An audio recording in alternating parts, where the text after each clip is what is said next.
So we are here on the first floor gallery in the Johnson Museum, and we are here with Ronit, one of our student docents. Welcome, Ronit. Thank you. Can you tell us a little bit about yourself and why you decided to be a student docent? Sure. Though I am currently a master's student here at Cornell University at the hotel school, I minored in art history in my undergraduate studies, so that's how I got involved in art. And at the hotel school, because I'm doing something so technical, I missed being involved in the arts, and I thought the student docent program was a great way to get involved on a part-time basis here at the museum. Well, that sounds great. That's really nice to have another art history major amongst us. Can you tell us a little bit about the works we're talking about today?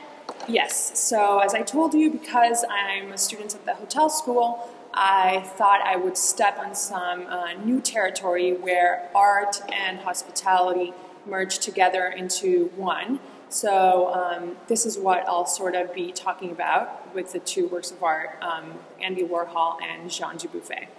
So I'll start out by talking about Andy Warhol's Cambell soup images, in which he uses images of food to make a comment on American society. And then in contrast, the French artist Jean Dubuffet has a very crude and simplified approach to art, one that many raw foodists emulate in the way they eat.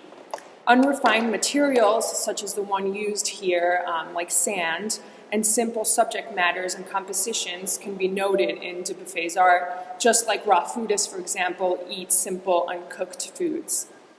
So Jean Dubuffet's post-war approach to paintings sometimes is referred to as raw art, and it rejects the traditional ideas of beauty and embraces the aesthetic choices of children and the insane.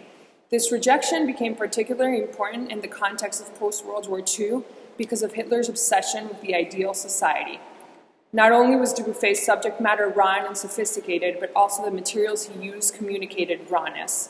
He saw children and the insane as possessing minds uncontaminated by modern culture. In La Bouche and Croissant, or Smiling Face, from 1948, we can see an image that is seemingly uncontaminated by the ideals of beauty held by modern society. It's a childlike bust with an oversized head and disproportional features represented in bright primary colors with natural materials such as sand mixed into the paint.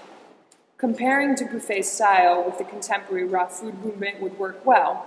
Raw foodists want to move away from the traditional culinary idea that a meal is not a meal unless it contains carbohydrates or protein. Furthermore, they want to reject the traditional approach to cooking that converts or changes the original matter of the food. To them, eating unprocessed and uncooked foods is ideal because it is the purest way of eating. So in a way, raw food is uncontaminated, just like naive art by amateurs is uncorrupted or uncontaminated by the ideals of society. It becomes obvious that both the raw food movement and the art of Dubuffet reject modern society's idealistic approaches. A meaningful contrast to Dubuffet's art and raw food, I think, would be Andy Warhol's Cambell soup's can representations. If Dubuffet's paintings and raw food represent the uncontaminated, Warhol and Cambell soup represents massive production and sleek, modern capitalist culture.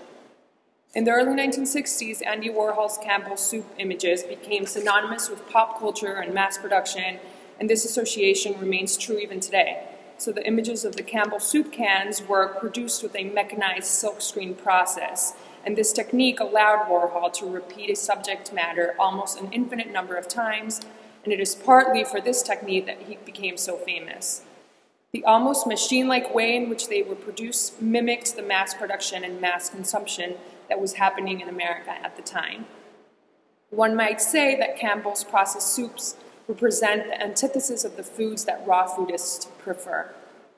It is clear then, I think, how both art and food can reveal certain values and attitudes that are present in their respective societies.